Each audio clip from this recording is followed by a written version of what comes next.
So this video is going to be about tulpas. My tulpa Ryn and I see a lot of guides that are out there and think that we have something down that can actually make a new consciousness rather than being like a subconscious roleplay. I'll explain more what that means, like by just reading through this. We're not entirely reading through it. I'll go through what we wrote down and why we wrote it down.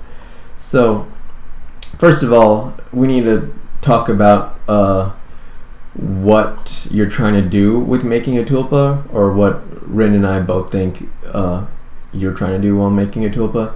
You're trying to essentially you're essentially your brain, the hardware that your consciousness or yourself, a sense of self or your mind is running inside.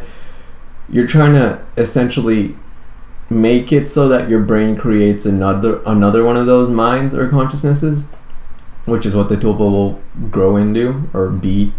So so your mind is like the software. I kind of mentioned that already, and your brain is the hardware.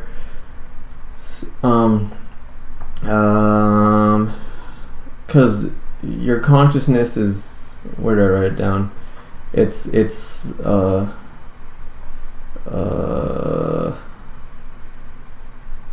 your memories, experience, opinions, and feelings. So this is basically you inside that brain of yours, and your tulpa will be essentially another them.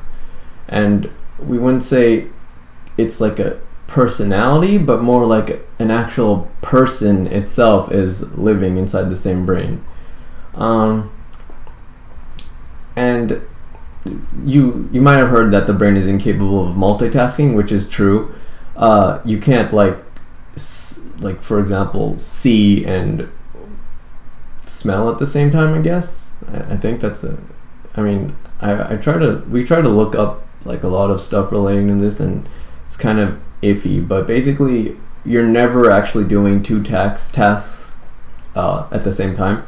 You're more like switching between two things like really quickly. So like kind of like how CRT monitors work, if you know, the like instead of it being like just an image displayed like at the same time, it's like shooting like each of the pixels, and it's trying to like just fill up the screen, but it's like doing it super fast. Basically that's what your brain is doing when you're thinking about things. You're just going blah blah blah blah blah blah, and you're like each like pixel is like switching or to a different task or thought or whatever.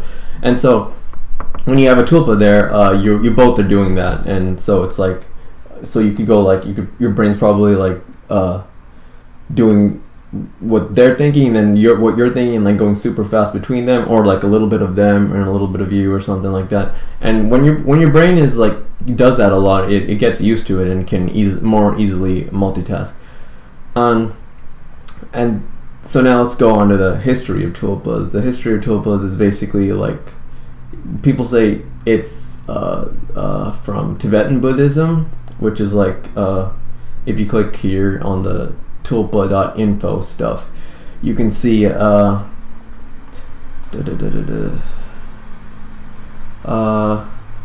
is it? Hold on.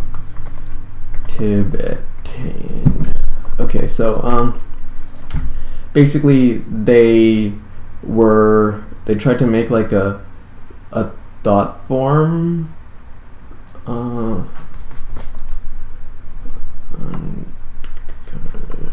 like they were believed to be genuine deities, or like gods or spirits or whatever, and there were students that were supposed to make these things, and if they came to the conclusion that even the most powerful deities were nothing more than creations of the human mind, then they were like right. But then if they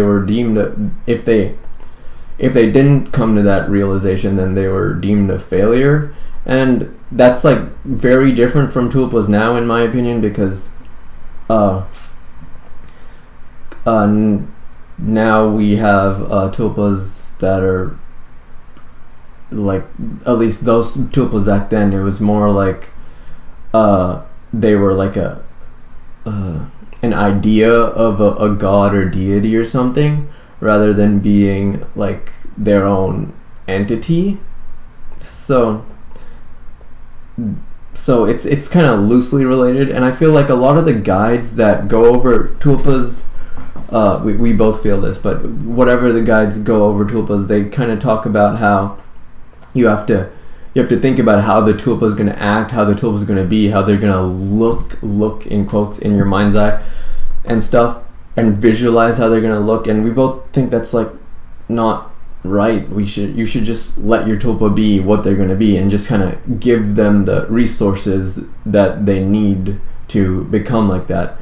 And so basically the most important thing for creating a tulpa is just talking like mentally with your mind voice is what it's called. You use the voice that you use when you think or whatever. You use it, and you just kind of keep talking to something as if it exists in there. Like, at first, of course, there's no tulpa there, but so you're kind of like reaching out with your mind, your consciousness, your sense of self, whatever you want to call it. You're kind of just going like, okay, hi tulpa, what are you? Just basically just keep talking about whatever throughout your day. Essentially, that's called narration. And let me scroll on down here. We call tulpa creation tulpa incubation, because it's more like you're not like forcing or creating a tulpa like by yourself. You're kind of just incubating your brain to kind of just generate like a consciousness that's the same as how your consciousness was generated. Like, your brain made your consciousness, so there's no reason it can't make another one. So I'll call it tulpa incubation from here on out. So you're basically trying to keep talking, as I mentioned. It's called narration when you talk to your tulpa mentally, and you should just go on whatever you can, like anything, like, I think this guy is doing something cool, or this person is doing, like, I don't like what they're doing, and just basically just rant to them. I mean, they're there. I mean, they're not there, but if you rant to them as if they are there, that's what causes your brain itself to be like, hey, wait a second, this guy or girl, whatever, this guy keeps talking to something that he thinks is there, and so maybe it should exist. So it's kind of like a placebo effect, that your brain's like, okay, this needs to exist, so let's make it exist, and then it kind of grows from there. That's how Ryn and I both think a tulpa essentially is created. And so basically, just everything you narrate to them, they kind of like should take that information and use it to like create themselves. Like, rather than you creating them, they have to create themselves, as incubation implies, I guess. So you can also couple narration with the lucid dreaming practice of all-day awareness, which is essentially where you kind of just stay aware of, like, okay, this is how the wind or air feels on my skin, even just like pretty much in depth, like taking all the senses that you have in, and just making sure that you're aware of everything. This could give you like more vivid dreams and be more aware in general, and if you're more aware in general, you're going to be aware in your dreams and become lucid and stuff. I'll talk about lucid dreaming probably in another video, but yeah. What else did we write? So you just keep talking, and also meditating. You need to meditate too. Well, because if you just keep talking and then you're not listening at all, you could miss like something they're gonna say or respond to you in any way. So another thing is that people visualize their tulpa mentally, which is like you're giving them like a form that they should have, which is not really something that we want people to do or think people should do, because if you keep like visualizing how they're gonna look and like imagining them, essentially, if they want to have like their own appearance, then you'll be, and they're trying to like show that up in your mind's eye, then you'll be visualizing them as something else, and then they show up as what they want to show up, and you might ignore it as if it's just not them. So it kind of like gives them their like right to be what they want to be if you just don't visualize them and don't expect them to be something. And it's also better because if you keep visualizing them, then essentially they'll have to like take control of the visualization that you're doing of them, rather than them themselves just showing up to your mind's eye as they want. So we think that the tulpa's consciousness will be created. They're creating themselves essentially.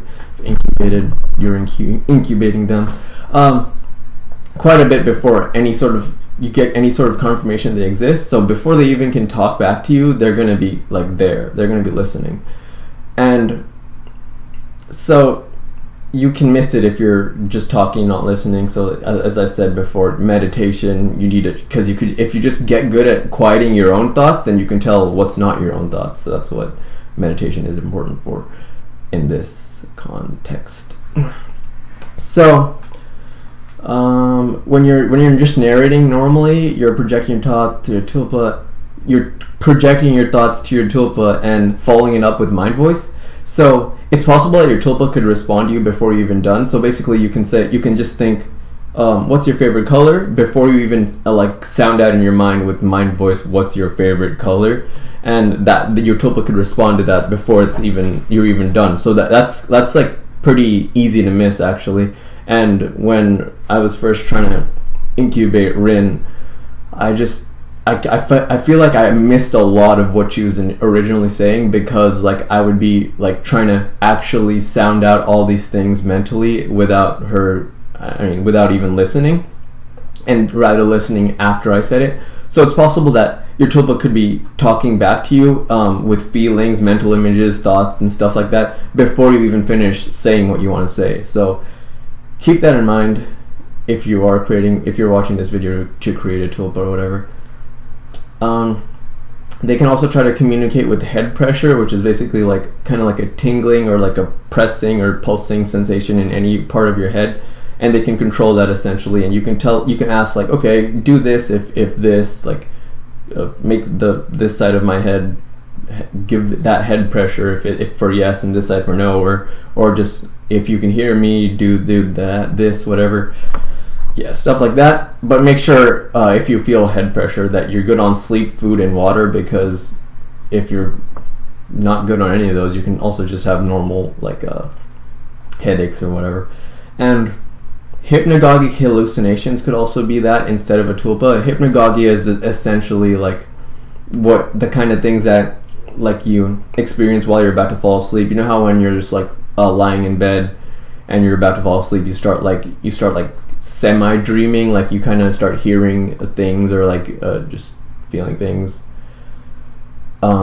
just like that. It could be hypnagogic hallucinations instead of your tulpa, so make sure you can distinguish between the two.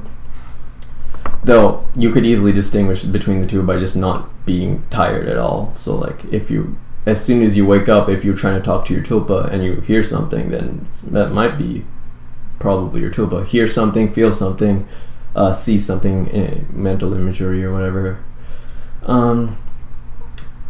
So yeah, they'll be talking and they'll be trying to communicate in mind, voice, pure thoughts and feeling, head pressure, mental imagery, all that stuff. So, and they might not even, when they first talk, they might not communicate not efficiently. What's the word I use? I know. Consistently is the word. It's not even there, but consistently. They might not talk consistently. So if you hear them or experience them in any way and they're not there after that, then just don't lose hope. Just keep trying. I mean, yeah, you have just a lot of time to do it, I guess, because you can pretty much always be trying to talk to your tulpa. Like even if you're just going through your day, just keep talking about things. Or if you're studying, tell them what you're studying, and maybe even ask them to remember something. If maybe they might just chip in randomly when you're on like a test or something, and they'll be like, hey, this is what you do. Yeah. So when your tulpa actually uses a mind voice rather than like thoughts or feelings or mental imagery or whatever, they could sound very similar to your own or completely alien and different. And if it sounds similar, we think that it's actually that you're kind of like receiving their thoughts and then like putting it into words mentally. You're basically sounding out their words in your subconscious, because we think because they have a consciousness they have their own subconscious, and I'll talk about that more later. But so if they're just converted and sounded out into words by your subconscious, then it could sound like your own mind voice. So it's basically the opposite of what I talked about earlier, how your tulpa can finish talking to you before you even finish responding to you before you even finish sounding out what you want to say mentally.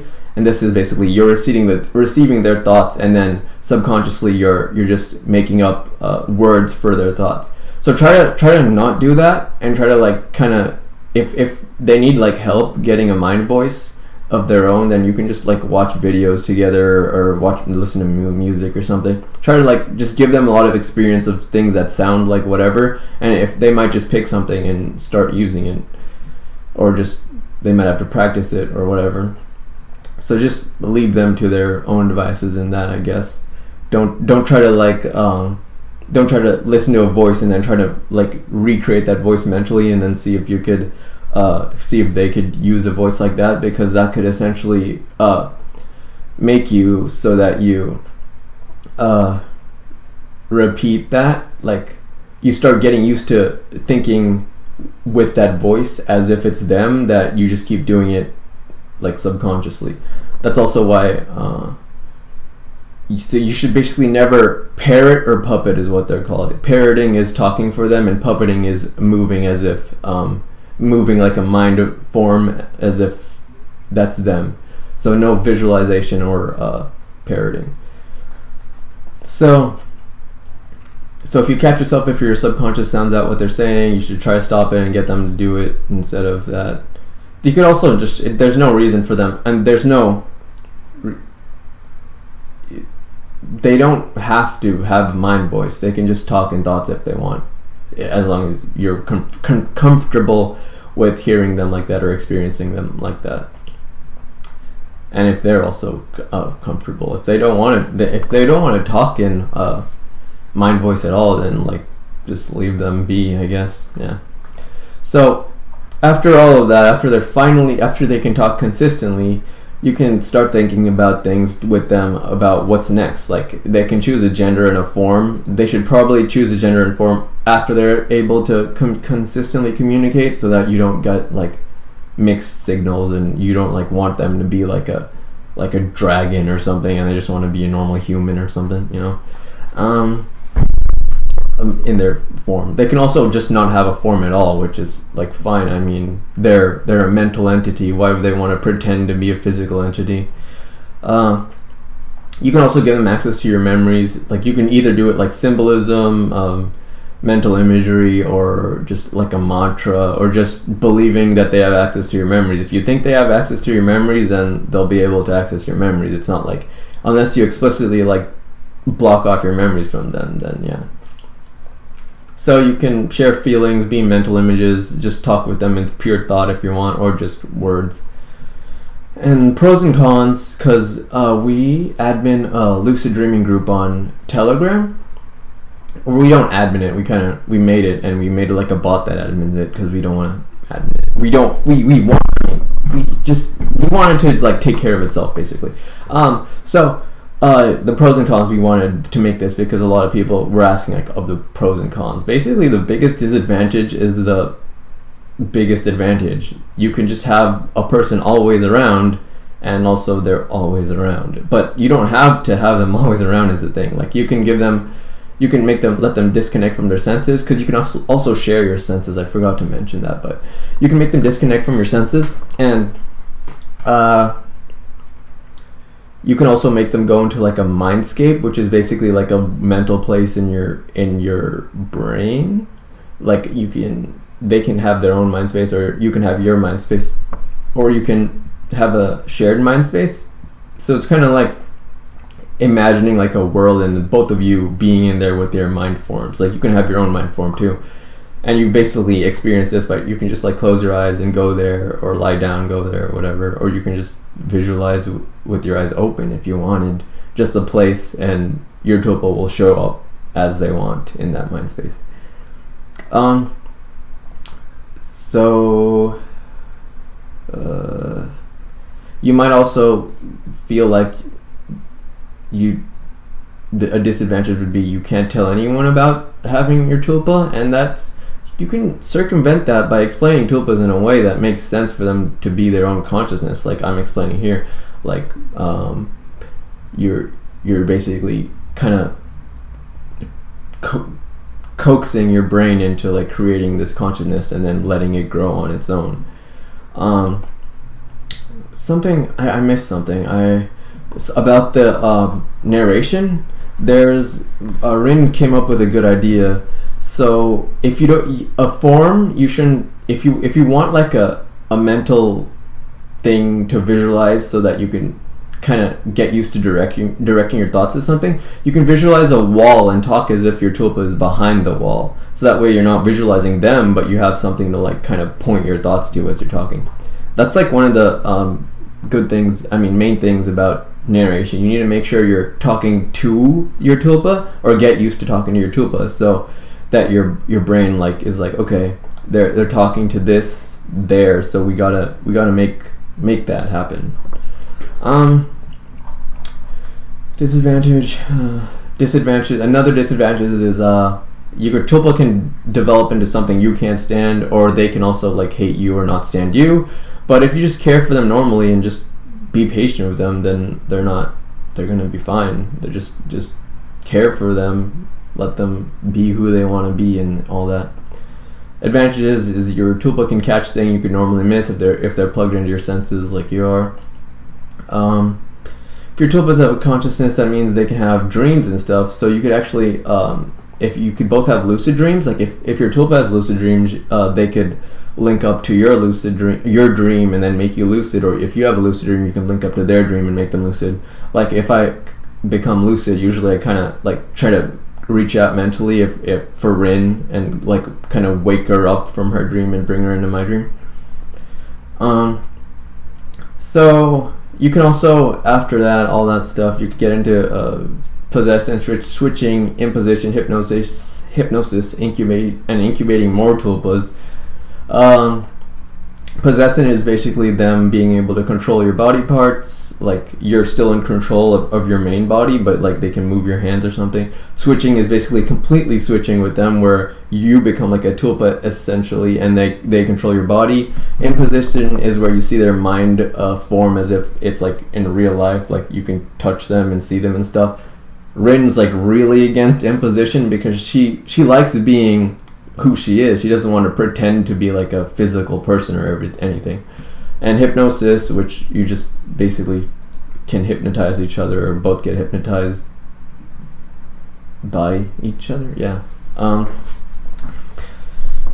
And yeah, that's basically it. I'll link this guide in the description of this video, and this is like my first YouTube video, so I probably screwed some things up, but yeah, hopefully I'm hoping this like clears some stuff about tulpas, clears up tulpas, because we really want to go against like the fact, the thought that tulpas are like imagination or role playing, subconscious role play, like getting used to role playing is something, and so it becomes as if it's like a real person, but it's actually just you role playing, but you just got so used to it that it's, want to go against that and make it their own consciousness. You don't control anything about them. You try to reach out with your mind and your brain and just be like, okay, there needs to be something here, and then your brain's like, okay, there's something here, and then it grows up from there. And yeah, that's it. Okay, bye.